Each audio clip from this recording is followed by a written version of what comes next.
Well, I have to do a shameless plug. VIZIO 65-inch TVs at Walmart. We are the #1 TV sold at Walmart. So, for the holidays.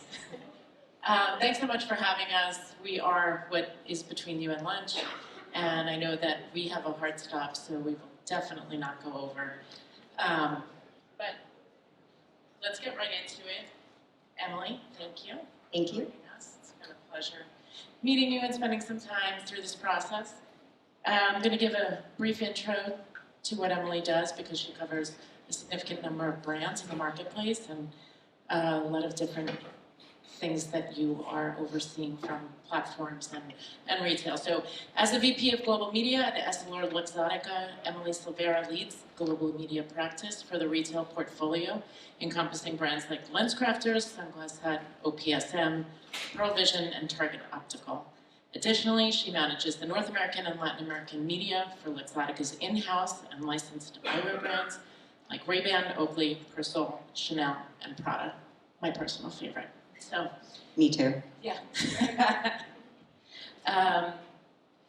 So we know at the heart of Luxottica's omnichannel strategy is really that commitment to offering consumers a single journey across channels with a rich in-store and online shopping experience, creating virtual windows into all of the different brands.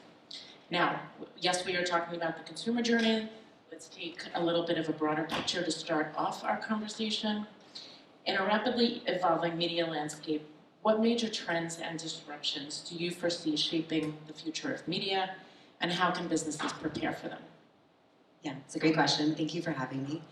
I definitely think for us at Luxottica, one of the most important things that we're looking to is looking at the consumer and the customer and making sure that they are the first thing that we think about for all of the challenges that we see ahead. You know, there's a lot of options out in the marketplace. There's a lot of less expensive brands there too, but I think what we really value ourselves on is what we offer to the market too. So what we want to do is make sure we have that single view of the customer, and it's something we're really looking to do, and evolving with our company too. So there's a lot of internal stakeholders that are coming across the table to figure out ways in which we can do this in a very compliant way too. You know, we sit on a rich amount of data, but with that, our data too comes a lot of HIPAA compliances, because as most of you know, with your eyewear, it's a medical device too. So we have to be very cautious in which we're doing that. I think it's one of the most important things for us moving forward. And again, when you look at that broader picture and the whole ecosystem, where do you see that needing to evolve and improve, and what are those challenges that you, your team, your clients are facing and focusing on? I think really looking at measurement is the biggest thing for us, and something I have a couple of my team members here too, and they do an amazing job of vetting in the marketplace what we should be doing more in measurement. And I think looking at the single customer view, as I was saying, is really important for us to be doing. But we want to be doing that both internally and externally. So internally, the way in which we're reporting back to our collective executive team is just as important as what our vendors and what we're looking at for the results that we see with you too. So we're working to develop and to build some different dashboards that we can pull in different data sets to as well. So we can look at foot traffic, we can look at exposure, and we can look at sales, because it's just as important that we help validate as an internal team what we are executing. And measurement for us was not something that really existed when I joined the company 5 years ago, and it's something that we really focused on because media wasn't really believed as a true value within the marketing funnel, and we were seeing left and right our budgets being cut. And so we've spent the last 5 years in building that trust and the measurement too. And just this morning we had the head of finance for our Sunglass Hut team just speaking to our global media team too, and saying how valuable our team is because of the data and measurement that we bring to every decision that we're asked to do. So I think that's a really important piece. Yeah, I think everyone in this room would agree to that, and I think we all know it's continuing to evolve. When you talk about data and measurement, like you just mentioned, is it a consistent look, or is it data and measurement as a practice and each brand in portfolio are pulling their specific needs out? We're looking at brand by brand, and then we try to find trends among the brands too. So as you were listing all of our brands, we have a significant portfolio within retail optical. We've also just acquired in EMEA and APAC another massive retail optical business and brand, Grand Vision, which we're really applying a lot of the learnings that Luxottica has in that practice to what we're going to execute for them moving forward. And then for our house brands, which we call like the Ray-Bans and Oakleys of the world, of course we're looking at what we're doing for each of those independently, but we try to find synergies where possible because there are a lot of similarities to them. You know, they are eyewear brands, they are sun brands, you have the same use case for them, but really there's differences amongst all of them, so we try to make sure we keep those separate where possible and then take great learnings together as well. Makes sense. Engaging consumers with your brand stories, as Luxottica's retail and e-commerce platforms are really setting eyewear industry standards and obviously continuing to evolve. But when it comes to those actual executions, how do you decide when and where to take a risk? And what makes that an intuition bet, a safe bet for you as a marketer versus knowing when to take those risks for consumers in the marketplace? I think having such a rich portfolio of brands really allows us to be able to test and learn. So we never apply a test across the full portfolio, but I think what we have, again, in a global portfolio too, is we could be testing things in different markets and with different brands simultaneously, and then be able to take those learnings and start applying them. And I think, you know, media is such an art and science. We all know that too.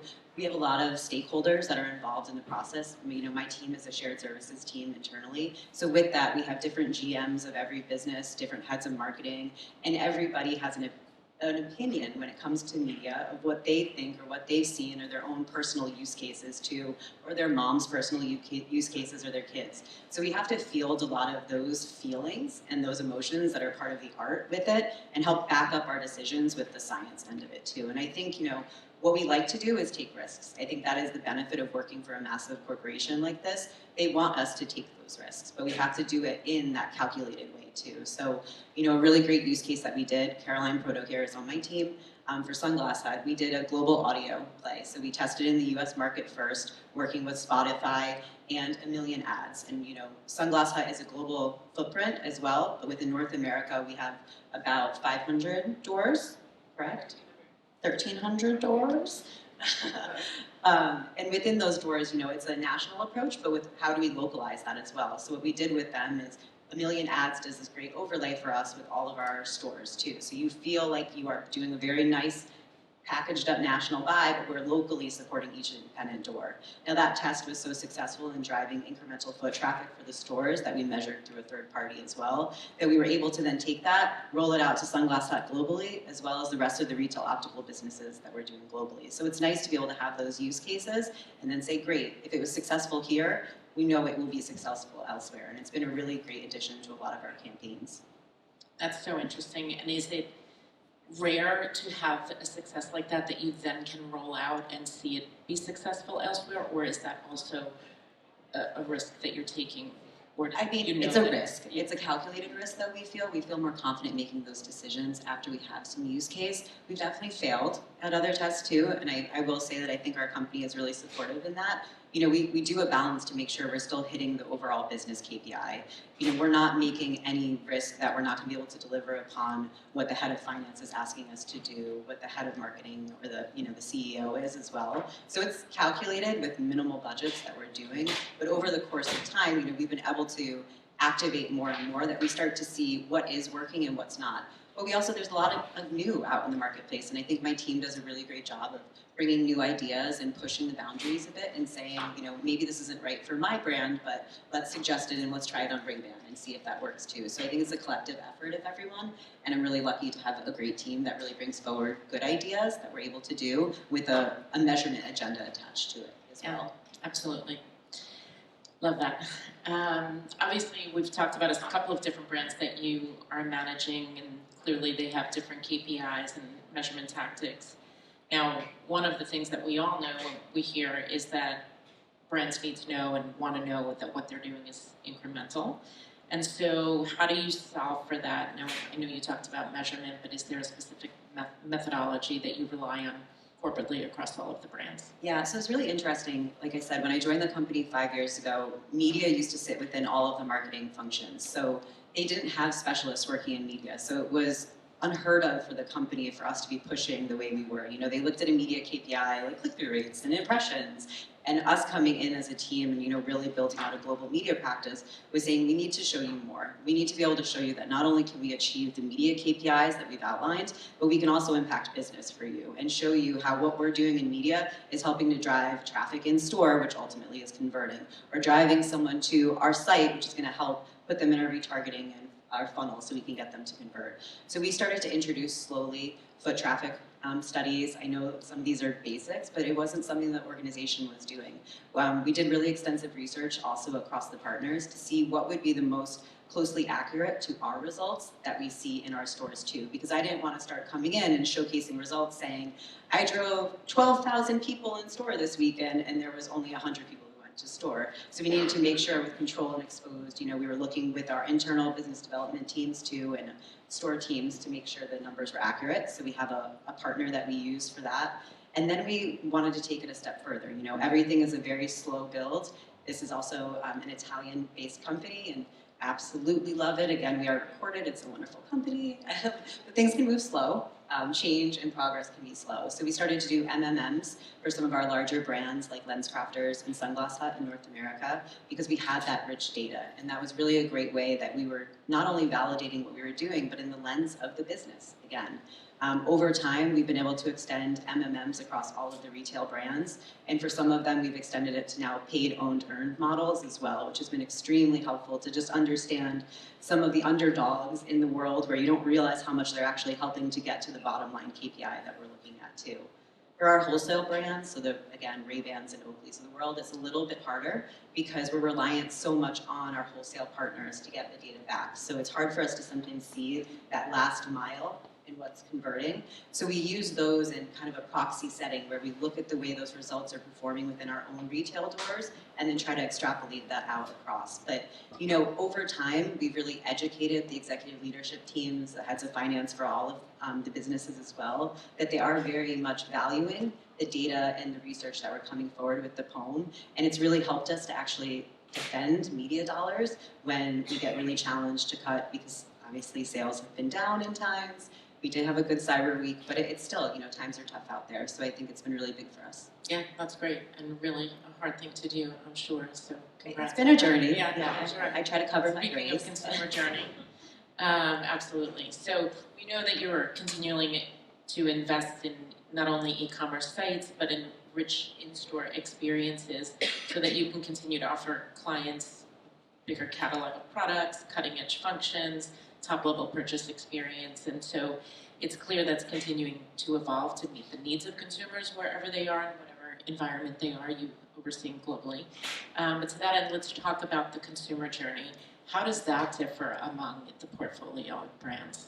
Yeah, it's a hard one. I mean, the consumer journey is quite similar for a lot of our brands too, so it's one of the challenges that my team and I face, and how are we being diversified in the way that we're approaching our target audiences as well, not cannibalizing ourselves in the marketplace. But there are differences to each of our portfolio of business too, that we work really hard, with the global marketing teams, as well as the consumer insights teams to identify what are those differentiators that we see. For retail optical, it's extremely important for us to capture you where you are. Oftentimes it is a need-based. You're realizing, I can't really see that great, maybe my prescription is wrong, and you're going online and you're searching. So for us, search is the #1 way that we're converting you to get you an OEE, an online eye exam is most important for us there too. So search, social is a great channel, but that's when we know you're ready. But we also need to introduce net new customers too. So it's extremely still important for us and something that we're constantly pushing with our executive leadership team, because of course they want results immediately, is we need to make sure we're still building awareness for our brands and businesses. Most people would know the name LensCrafters, of course, but you also sometimes have a negative connotation with the way that you think of these larger retail businesses for optical. But really, the education behind that is just as important, that our doctors are trained the exact same way that your local eye doctor is. They go to the same schools. And that really our services are what set us apart because of the technologies that we're able to offer. So we work on how do we differentiate between LensCrafters, Pearl Vision, and Target Optical as a customer. And a lot of that happens at the retail experience too. LensCrafters is all about the technology and innovation in your store experience too. So if that's something that's important to you, besides for the fact that all of our brands have a great array of products, we have really great eye care services, and really good customer service too, that's where you would go for that. Pearl Vision is about being your neighborhood eye care center. So it's really about the family. They want you to think of them as your local shop. And then Target Optical stores are obviously about that convenience and that value for you too. You're not really going in there if you have very serious eye problems. You want to go to a different store. We identify and understand that, and we approach everything that we're doing with the journey to keep that in mind too. But then, full funnel. Linear television, TV is still extremely important for us to be able to do that massive reach. We need to make sure that we're talking to you in the right way there and then building the funnel down. So I think we're always working to defend those upper funnel dollars, but it's extremely important for us to do it. It changes a bit when we get to the eyewear brands. Some of them, it's a luxury entry point. Sunglass Hut really is that. The Pradas of the world, the Versaces too. A lot of people are still spending in that way. If you want to feel connected to luxury, it's a great way through eyewear, through a sun purchase to do that. A brand, a lot less than a Prada bag. It's a lot less than a Prada bag, and it's just as cute. And we did have good sales at Cyber, so you should have come for that. But then brands like Oakley, we really need to lean into where you are. That partnership with the NFL has been huge for us. Sports is really big for Oakley, so we have to follow the cycles of what the sporting events are. Make sure we're still talking in an endemic way, because that customer base is so loyal, but they have a lot of less expensive options out in the marketplace now. So it's kind of the balance between all of that, but it's just making sure that we're delicate and careful in how we're approaching it. And that's where we really rely on vendors too, to look at the diversified way in which you're able to support us in that. Absolutely, thanks for that. When you look at all of the different tactics and how you execute against all of the different brand KPIs and visions, when you think about that consumer journey and that one topic maybe that your team is focused on, what would that be? There are so many buzzwords in the marketplace, and we talked about some of this, but there's AI and personalization, optimization, omni-channel, influencer marketing. We could probably sit here for another 20 minutes, but what is that focus when you think about topics like that you're focused on? I personally find we have way too much buzzwords in the marketplace, and we all start to get paranoid and afraid of what does it mean and what's next, and we all figure it out eventually. You test and you learn, but AI has been around in one way or another, and what we've been doing with the customization too, the ability to do try-on. So obviously internally we have groups that we're working to figure out what does the future state of that mean for us when it comes to content development as well, what we're putting out in the marketplace. But we've been doing this. So you take from learnings and start to apply them in a very safe and structured way against all of those too. A cookieless future is something that my team, and as media specifically, is focusing on. I was talking about our data and what we have. We have a vast amount of first-party data that we can't touch. And that is very hard for us to figure out how do we move forward with that too. So we are working on solutions to make sure, can we start to get the true, this tool when you're in the store, when you go to the doctor, is a different device, what's it called? The tracking system than the one when you go to the retail experience. They don't speak to each other as well. So we need to make sure we're working to close the gap on those. That's more important for me to figure out the future of a cookieless world, of how am I now getting that single view of my customer to understand what you're looking for and doing. So I think we take a cautious approach of how we take all the buzzwords and the fear in the marketplace of what are we going to do and how are we going to do it, and just start to really peel back the onion and think slowly, how do we apply this? So for me, right now, cookieless is the most important. I think Google is now saying maybe it's going to be June 2024, so we'll see. But I do think that we have ways that we're going to safeguard it. We have a new CDP that we're just ready to get that customer data in. Thank you. One other question on consumer journey. When you mention about all of the different brands and how different they are really as far as, Oakley to a Sunglass Hut, how do you maintain that dialogue with your consumers to know for each specific brand how to speak to them? It's not easy to do, for sure, but I think we have very engaged communities as well, and they're giving the feedback to us. So we have an entire social team that is dedicated on just replying to the feedback and the comments and actually digesting that and taking it back to our marketing teams and listening to what are the customer is looking for? What are some of the new product launches that they want to see too? I'm blown away by the number of products that our company puts out on a yearly basis for each line and makes them look different too. You know, it's hard. Glasses all look kind of similar after a point, but it's still that new technology. You know, we have a partnership with Meta as well, where, you know, we're trying to look to see how do we use technology into our devices? How do we get you to look up from your phones and capture and take photos and videos and be present in these life moments with you too? We had a great presentation from a new company that we acquired called Nuance, which is an audiology company. And we're going to be launching next year as well, within just your regular glasses, a technology. So instead of using hearing aids, a way for you to just focus in on one person's voice in a crowded restaurant or room. You know, really amazing ways that we're listening to the needs in the marketplace and we're addressing them and acquiring the right companies so that way we can get those technologies out to you. That one is going to be, I think, the most game-changing. If you do get the new Ray-Ban Meta products, that technology does exist within them. It is probably the clearest voice calls you will ever have too. You could be walking down the street and crowded, you will only hear the call you're on, and the people on the call will only hear you just talking. And you don't have anything in your ears or anything going like that. So really will change the game. That's why. That's fascinating. Great. Very much so, yeah. Well, like I said, we are what is between you all and lunch, and I know you have a hard stop, so I'm going to be mindful of that. And thank you so much for spending the time. It was great to get to know you. Thank you. You too. Yeah, Thank you. Appreciate it.